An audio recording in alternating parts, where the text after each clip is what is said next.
रजत गुरुकुल का जो चमन प्रयास है उसको भी देख के आप लोगों का हम स्वागत करते हैं।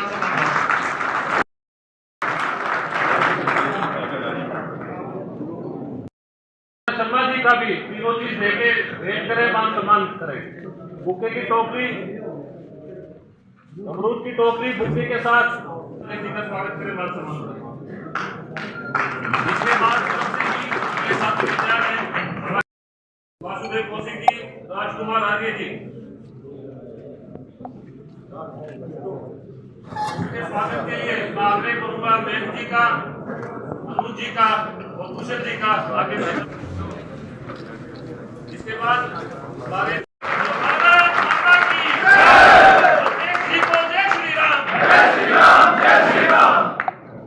हमारे सदन के स्पीकर हमारे बीच में पहुंच रहे हैं।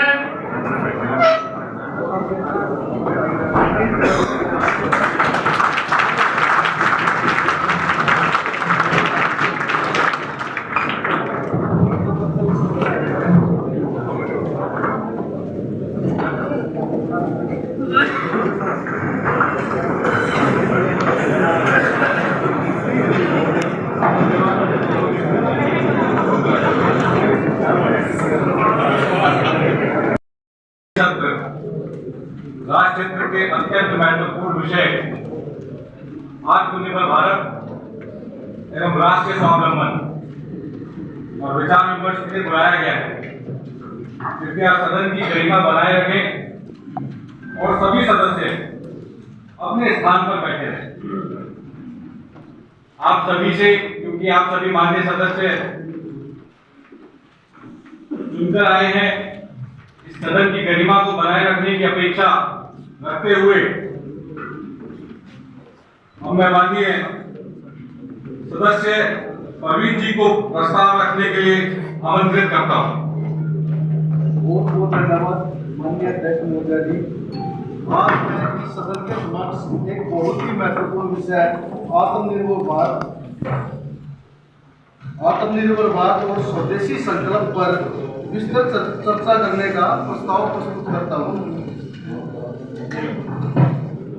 आर्थिक नीति का ही विषय नहीं है, बल्कि भारत की सभ्यता, संस्कृति और राष्ट्रीय आत्मसम्मान से जुड़ा हुआ मुद्दा है, क्योंकि 2047 तक जो हमने भारत को एक विकसित राष्ट्र बनाने का सपना देखा है, वो इसी की नींव पे टिका है। जब तक हम भारत में निर्मित वस्तुओं का उपयोग अपने जीवन में नहीं करेंगे, विकसित राष्ट्र का सपना देखना बहुत ही मुश्किल है। मैं माननीय अध्यक्ष महोदय जी से निवेदन करना चाहूंगा कि आत्मनिर्भर भारत और स्वदेशी संकल्प पर इस सदन में सार्थक और एवं विस्तृत चर्चा की जाए। अब मैं सदन के सामने प्रस्ताव को रखते हुए जो सदस्य इस प्रस्ताव के पक्ष में हैं, कृपया हाँ कहें। जो सदस्य विरोध में हैं, कृपया ना कहें। स्पष्ट रूप से बहुमत हाँ कहें, प्रस्ताव स्वीकृत किया जाता है।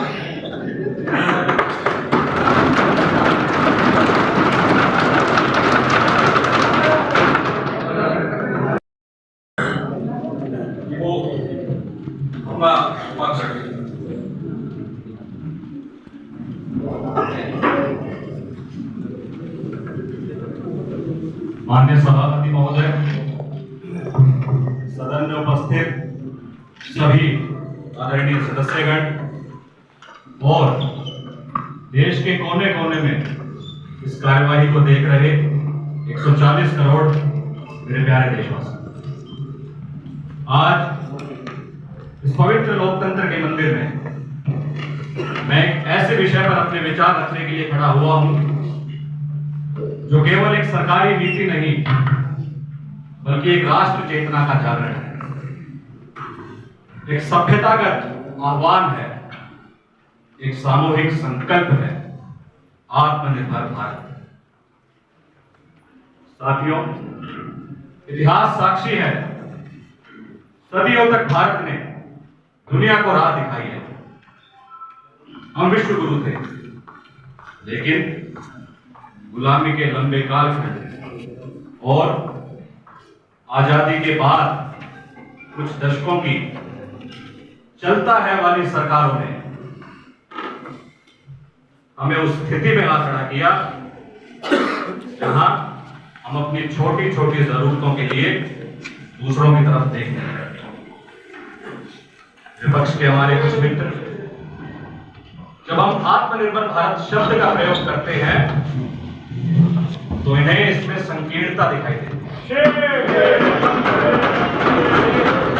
मुझे लगता है कि यह दुनिया से कट जाने का नाम नहीं है, यह उनकी पुरानी सोच का परिणाम है।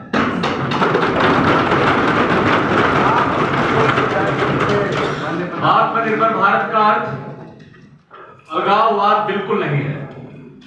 इसका अर्थ है अपनी क्षमताओं को इतना बढ़ाना कि हम अपनी जरूरतें खुद पूरी कर सकें।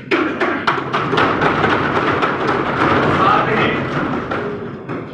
वैश्विक शांति और स्थिरता में एक मजबूत भागीदार बन सके। दुनिया में हमारा कोई बड़ा दुश्मन नहीं है। अगर दुश्मन है तो वह है दूसरे देशों पर हमारी मानसिक और भौतिक निर्भरता। यह निर्भरता हमारी संप्रभुता को, हमारे सामर्थ्य को कमजोर करती है। हमें इस निर्भरता के दुश्मन को जड़ से उखाड़ फेंकना है।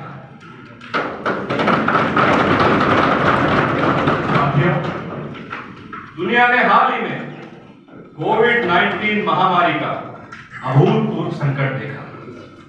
उस समय जब दुनिया की बड़ी बड़ी आपूर्ति श्रृंखलाएं, ग्लोबल सप्लाई चेन टूट गई, जब बड़े बड़े देश अपने नागरिकों की जरूरतें पूरी नहीं कर पा रहे थे, तब भारत ने क्या किया? क्यों देश से झूठ बोला गया उस समय? क्यों देश से आंकड़े छुपाए गए उस समय?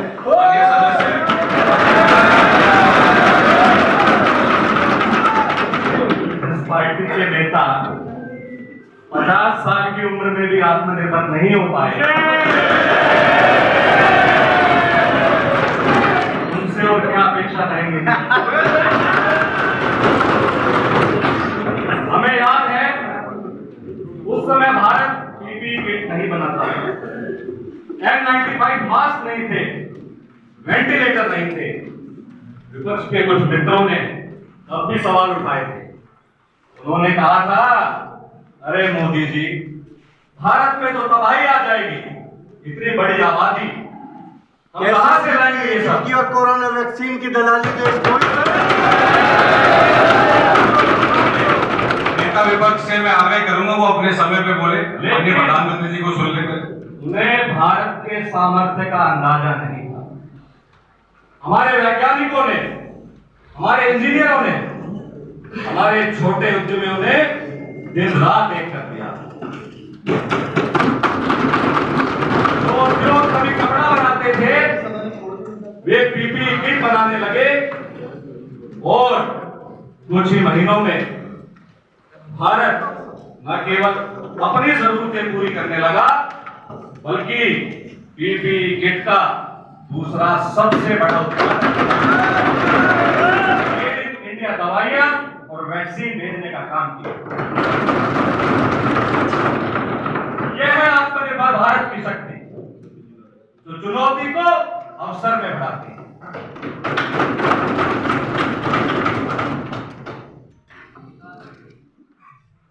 माननीय सभापति जी, हमने आत्मनिर्भर भारत की इमारत 5 मजबूत स्तंभों पर खड़ी की है। पहला, अर्थव्यवस्था, जो इंक्रीमेंटल, थोड़ा थोड़ा बदलाव नहीं बल्कि क्वांटम जंप, बड़ी छलांग है।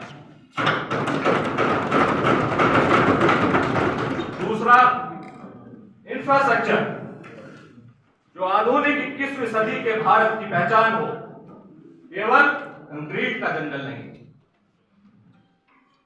बल्कि भविष्य की नींव। गुड गवर्नेंस, जो लाल फीताशाही से मुक्त हो, पारदर्शी हो।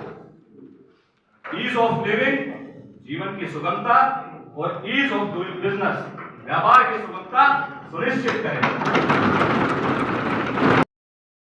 डेमोग्राफी, जो हमारी युवा शक्ति, हमारे सबसे बड़ा डिविडेंड, जिसे हमें पूरी क्षमता से इस्तेमाल करना है। डिमांड, जिसे हम अपनी आंतरिक शक्ति के रूप में इस्तेमाल करें और अपनी आपूर्ति श्रृंखला को मजबूत करें।